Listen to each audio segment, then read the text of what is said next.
put some husband. Hello.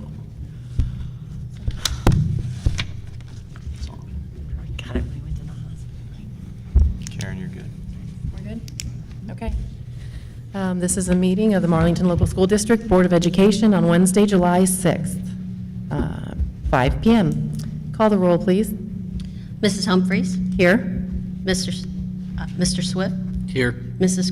Krupko. Here. And we have 2 virtual members They joining do not us. vote. Correct. Okay. Adoption of meeting agenda. I'd like to recommend that we adopt the following agenda for July 6, 2022. So moved. Second. Any discussion? Call the roll, please. Mrs. Krupko. Yes. Mr. Swift, Mr. Swift.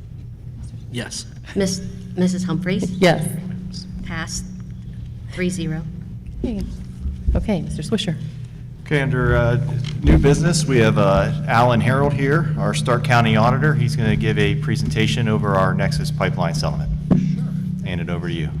Thank you very much. I hope everybody here okay. I just need to, oh, I didn't need to do anything. I just needed to wait patiently. It's what I needed to do. There it is. Okay, all the way back to the top. Okay, perfect. Okay, great. Well, thanks to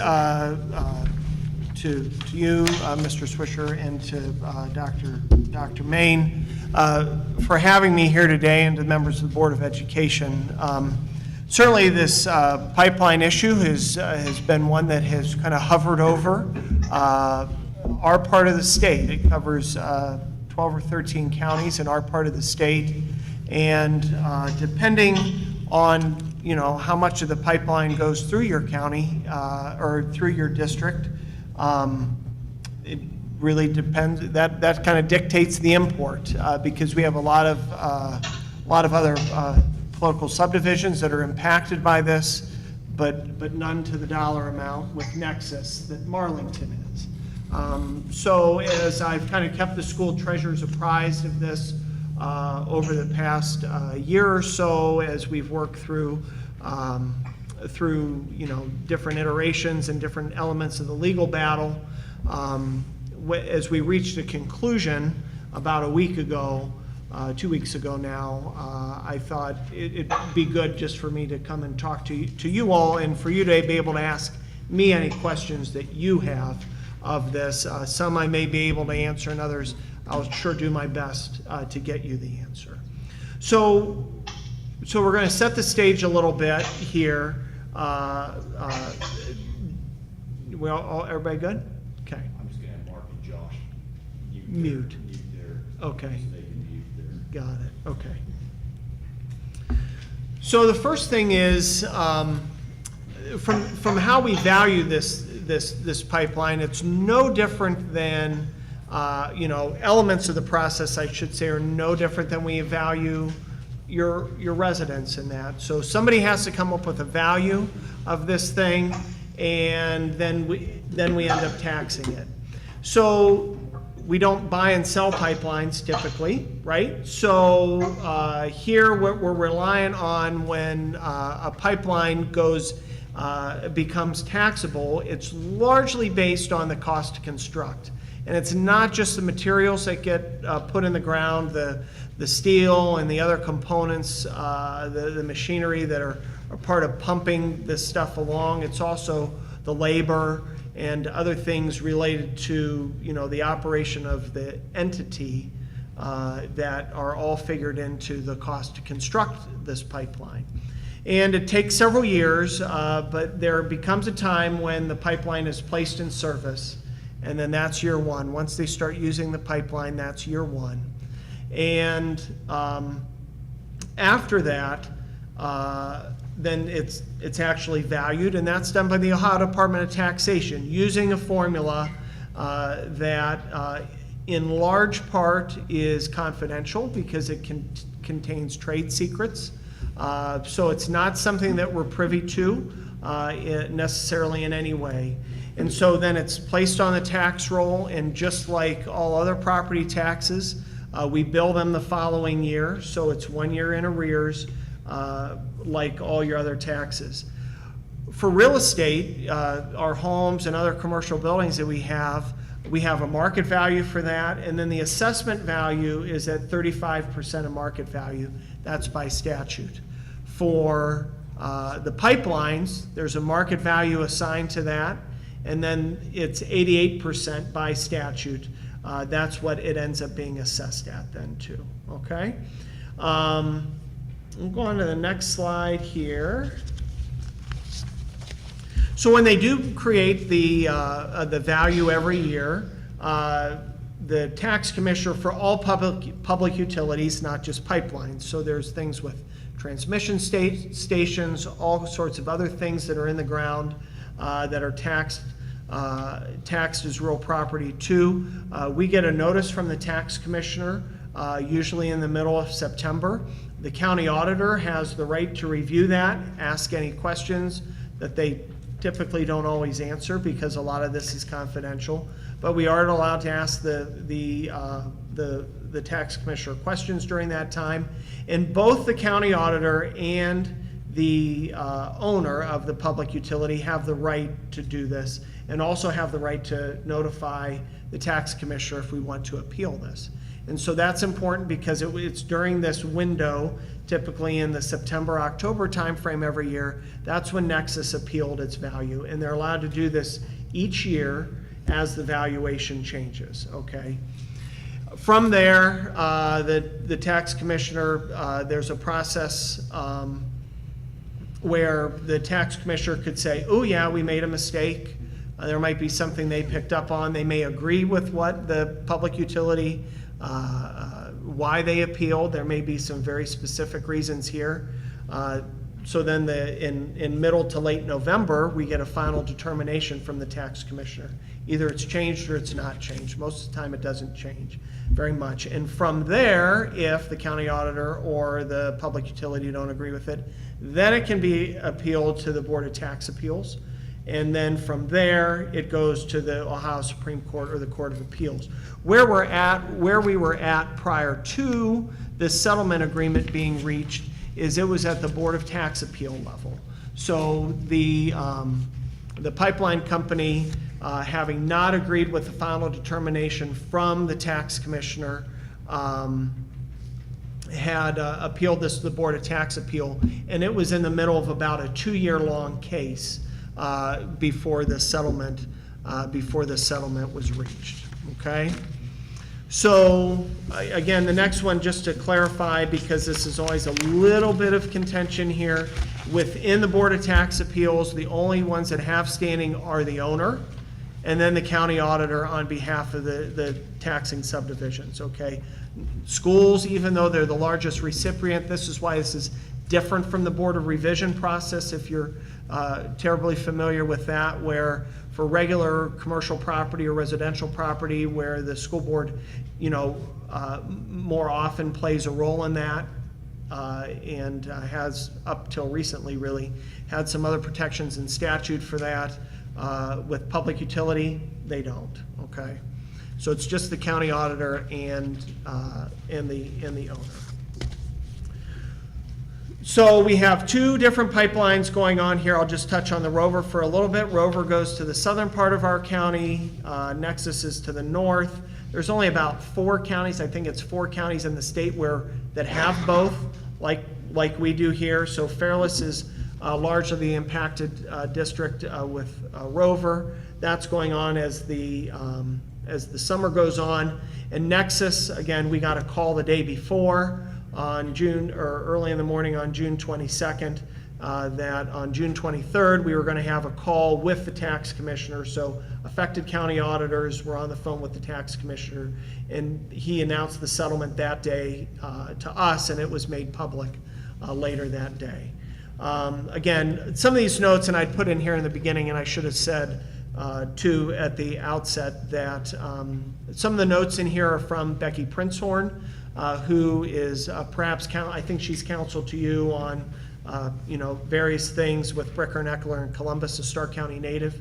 She is too. But she and I did a presentation together to the School Boards Association, the School Treasurers Association, last Monday. So a lot of what's being covered here, we had covered with those who were on the call. They said there were a lot of people, so I don't know. So we'll see. So we've gone through this process, and Nexus is appealing their value over time. And as it said, this has covered multiple years.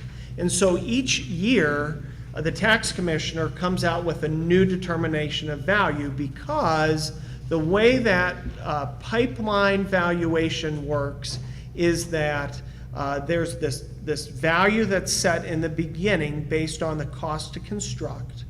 And that year's really important. That first year's really important because the subsequent years are largely based on a depreciation schedule that goes over about 30 years, and it's about 3% a year.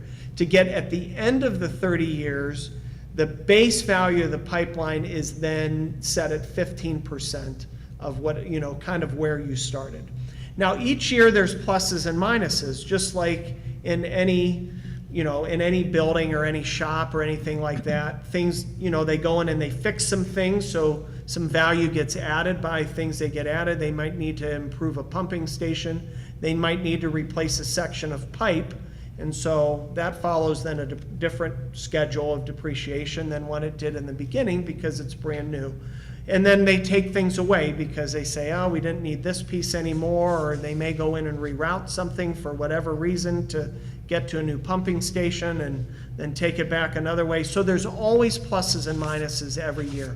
But the bulk of the value is in that first year, that cost to construct. So that's why, with this being settled by the tax commissioner and by the owner, they have agreed as part of the settlement agreement that the base value is not going to be challenged anymore.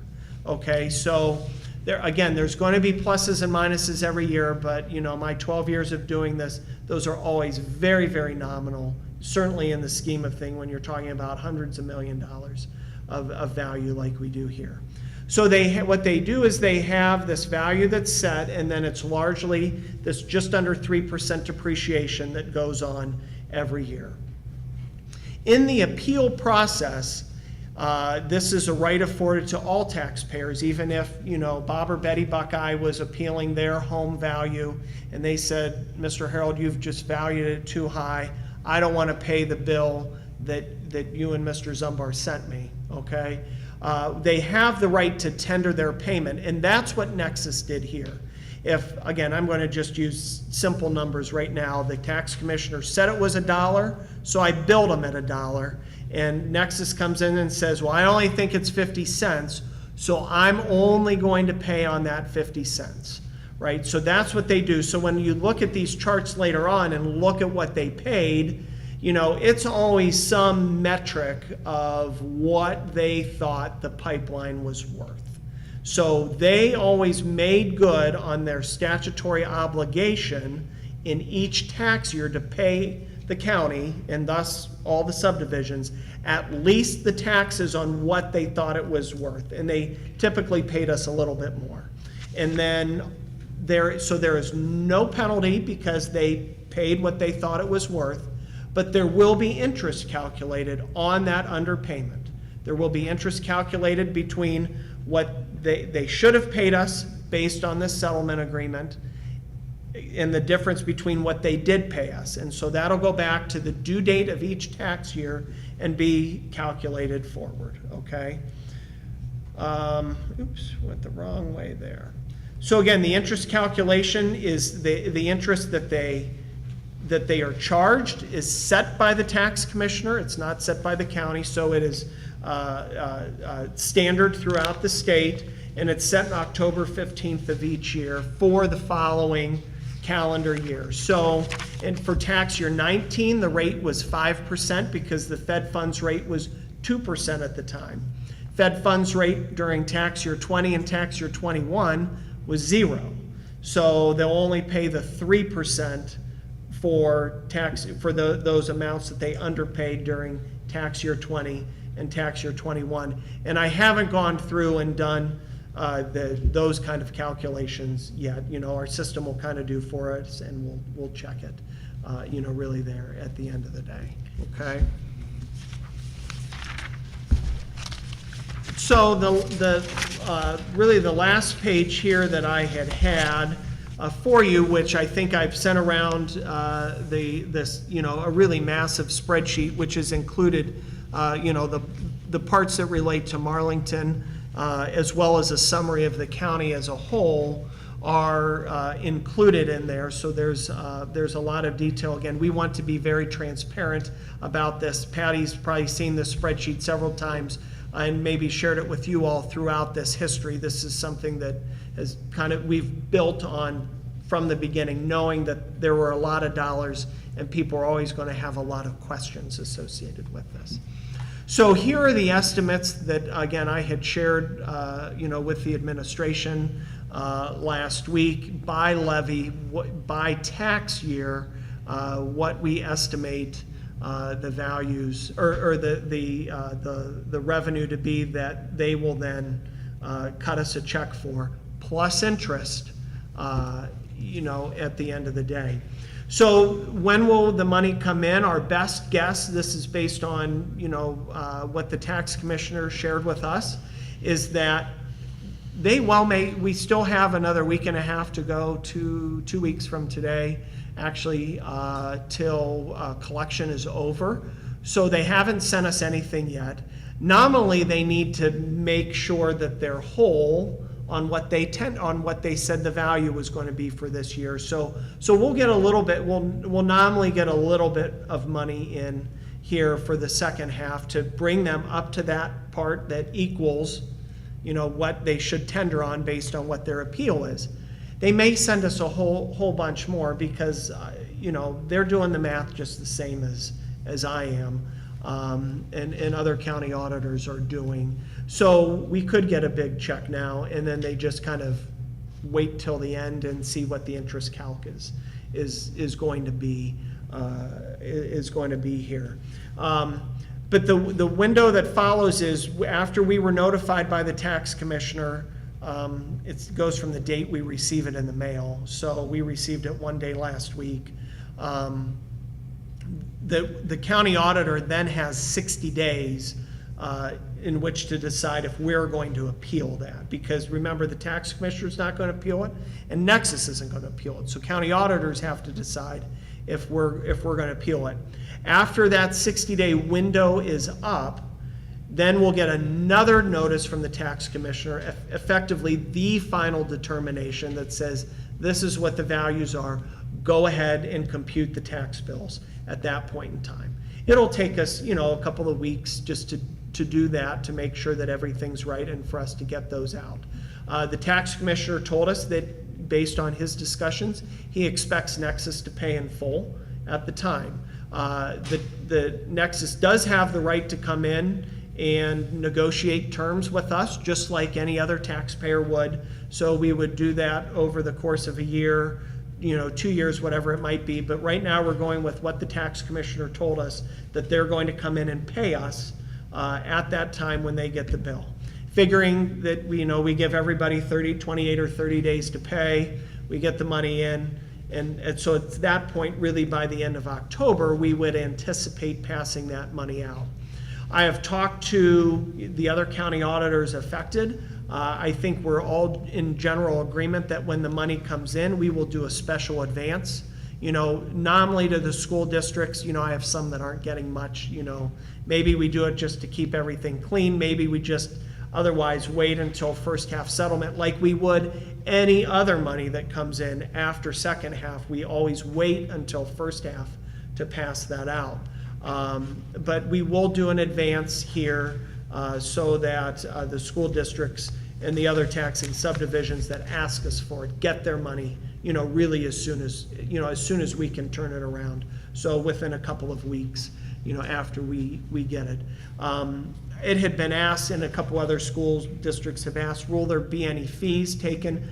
I don't think we'll take any at the time, but when the settlement is calculated, when we do first half 22 settlement, the typical fees would come out as part of this.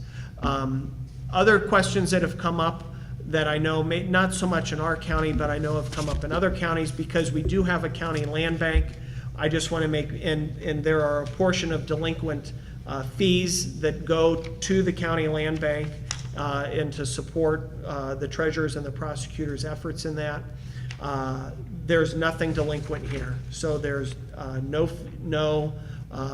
penalties or anything that will be distributed anywhere else that you all would be losing out on, because those come off the top of penalties that you all receive.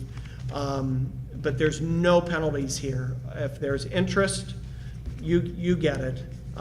You know, the interest that's calculated all comes here. There's nothing other than the standard auditor treasurer collection fee that comes off the top of that. So I've talked for about what I thought I would talk for today. I'm glad to entertain questions from the board or from the administration here, and do whatever I can to help. I would just like to thank you for your efforts. I know that you've been a big advocate for the schools and for us, you know, getting a fair share, and we appreciate all that you do, and you're very good at keeping us updated, so thank you so much. No, I try for that. Thank you. So the settlement is less? Oh, sorry, there's a question here in the room, and then we'll go online, if that's okay. Is the settlement less than what we originally were told Nexus would be giving us? Or is that one of those that you can't give an answer? No, I can. If we flip over to just past these three pages here, and I have this because the district goes across 2 townships. I have this kind of broken out into two charts by tax year. So if you turn to the first spreadsheet that's labeled Marlboro across there, this is for tax year 19, so this would be year 1 that's involved. And if you look at the first column there, that's the as assessed. So if we had the tax commissioner, you can see in the upper left, the tax commissioner had assessed the pipeline at, they had valued the pipeline at just over $28.5 million that year. We assessed them at 88% of that at the tax rates. So if we had stuck with where the tax commissioner had them in the beginning, that's the amount that would have come into the township, to everybody in Marlboro Township. So about 2.3 million, and then we could exact out, you know, what the schools would get.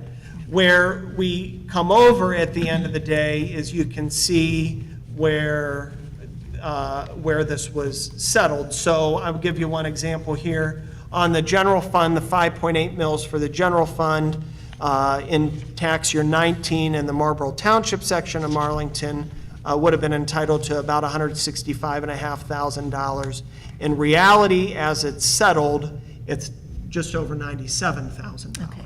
So it's, when you work through the math, the settlement, if overall, the value of the pipeline statewide was just over $1.4 billion in market value.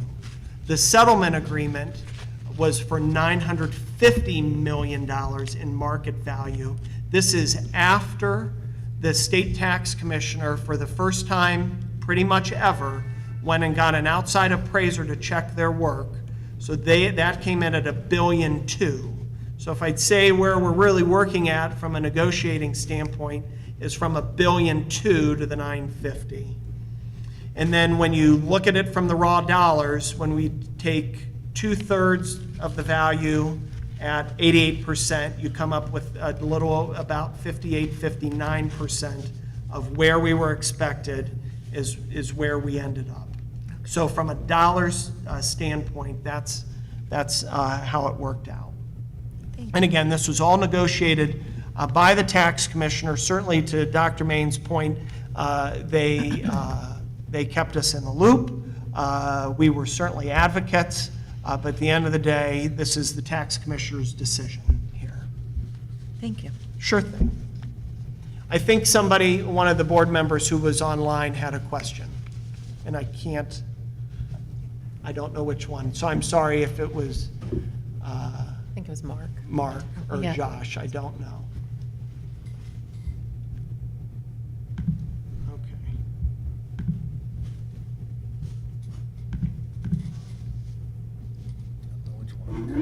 There you go. Okay. Okay. Mark, yeah. Was it Mark? Yeah.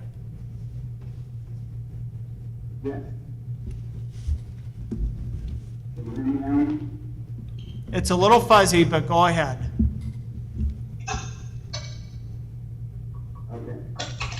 Could you explain the interest payment again? So, How that will come in, if it comes in effective in the fall, or is that something paid over time? it's all right. Interest on the underpayments. Sure thing, sure thing. When we send them the final bill, it will have the interest calculated on there. So everything that they underpaid from 2019 forward will have interest calculated on that. So part of it will be at 5% for that calendar year, with the remaining years at 3%. For tax year 20, it'll be from our due date in tax year 20 that was underpaid with that interest carried forward, and the same for tax year 21, which is again why I might expect them to make sure that, I might expect 21 to be a little bit higher so that they nominally can stop the interest. There wouldn't be any interest on that, if you will. And then anything else that they give us right now, it would stop the interest on that until the time that we send out that bill and that interest is calculated there. But we expect, based on what the tax commissioner told us, we do expect all the remaining tax revenue, including interest, to be paid this year. And is that, Okay, very good, thank you. You're welcome, thank you. is that included in the 1.7 million? It's not Okay, not that's what I thought. included in that at all, so. My Mount Union education got me pretty far, but not, no. I just didn't, that's one of the things that I just didn't do, that just didn't take the time to do yet, so. It's not an insignificant number on, on this at all, so. Another, it's not insignificant. No, right now, Patty, we're getting, what's our typical payment been? Around $500,000 or, sorry, yeah, about $500,000? Or has it been more than that from Nexus? For the year, it has on there what we collected. It's been about 1.2, 1.4, depending on the year. Okay. So you can see for the Marlington side, or for the Marlboro side, we were at, and that's just, back in 19, they paid 78,000 plus 355 plus 77 plus 114 plus 26 plus another 114. 764 there plus the Marlboro side's, or the Washington side's a little bit higher. So, so back in 19, it was about 1.5 million, and then it's just, to your point, it just kind of, it stayed around there, so. And then do we have an estimate moving forward, how much additional we're going to receive on a, That's one thing that I will work with the school treasurers on Okay. here to take where we're at. It's kind of, once we, I think we're pretty good here, but then I just have to dig up the depreciation chart and then give them something that can help them with their 5-year forecast. okay, perfect. Thank you. But that's coming for sure.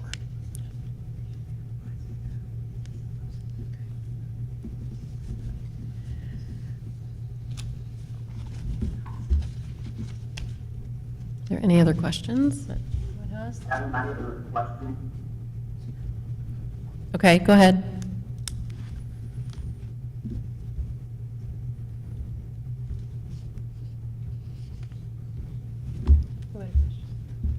Was that Mark? I don't know, I couldn't see anybody. I didn't see it.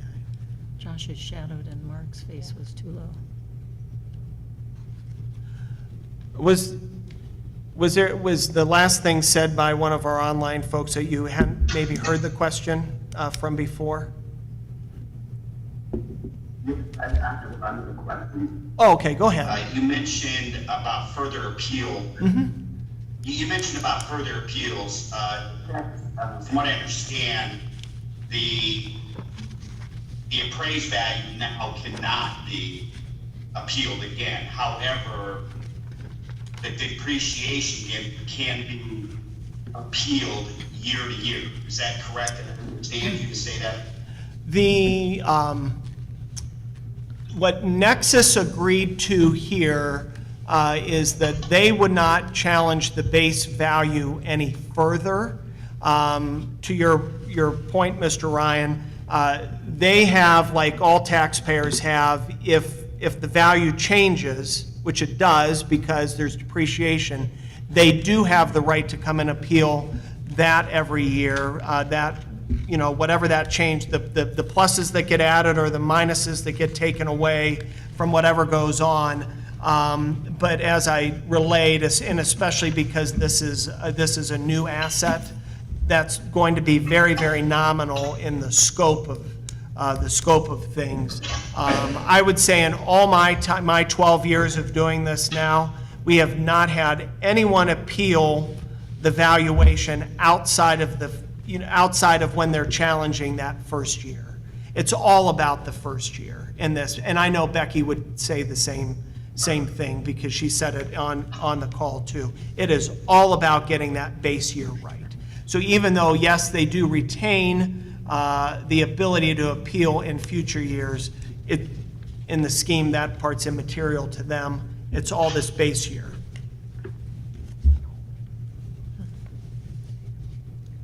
Okay, and then the expected bottom, which is a 15%, I believe, that Yes. would be about 15 years to get to that, 30. get to that point. It's 30 years. 30 years. Yep, Okay. yep. 30, okay.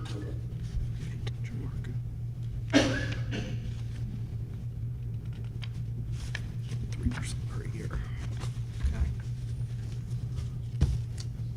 Okay.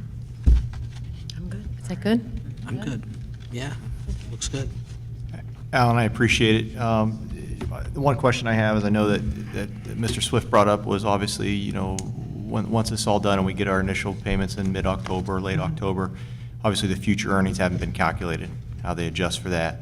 Do you have any, not to put you on the spot, like, is it just treasurers can reach out to you to kind of get a rough estimate or a more exact figure in the near future? It's just a matter, it's, you know, I'd say by the middle of August, I'll have it. We're just in the middle of the collection, our collection Sure. cycle right now, so it just takes a little bit of time. But I think, you know, within the coming weeks, I'd say, you know, a month from now, I'd be able to give them something for them to use in their 5-year forecast. So would that be okay? Yes, that just, it helps guide it guides the discussion in the Yeah. administration office, Yeah. you know, when you're making plans, For sure. you know, in that aspect, you know, specifically Yeah. for, you know, capital improvements is a lot is what we use this money for. Right, absolutely. Right, and I know, I mean, you can take your as-paid for this year and just, you know, take a little haircut off of that, you know, for each of the following years, but, or the as-settled amount, I should say, the as-settled amount that you can take for the 22 tax year, 21 tax year, take a little bit off for tax year 22, that kind of thing. It's a little tricky for schools with one, you know, 2 calendar years, one fiscal year for you, 2 collection years for me, but we're working to get there, to your point, so. I appreciate it. That's Yeah. really important. And again, these are dollars that, these are all at the board's discretion. You know, aside from the one levy that goes in the permanent improvement fund, they're all, you know, current expense, general fund dollars. So it's at the board's discretion for how they choose to allocate this. I have no more questions. Okay.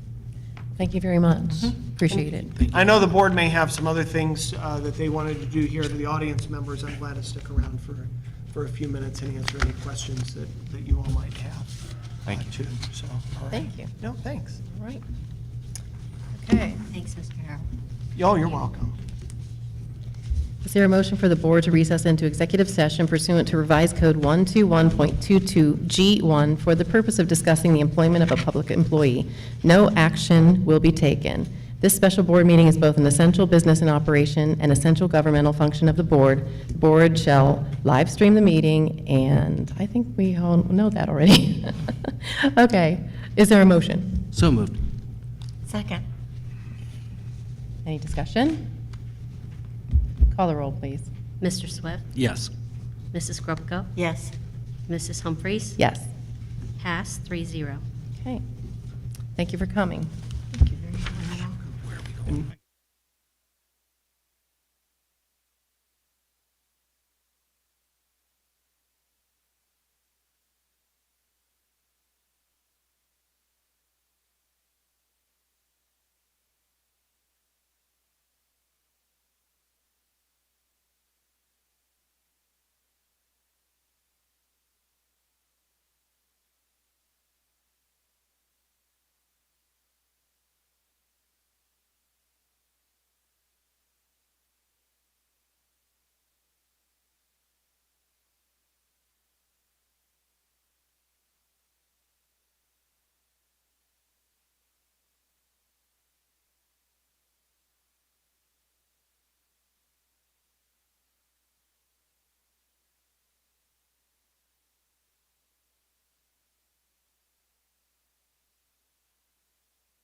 We're out of executive session as of 6:31 PM. We need a motion to adjourn. So moved.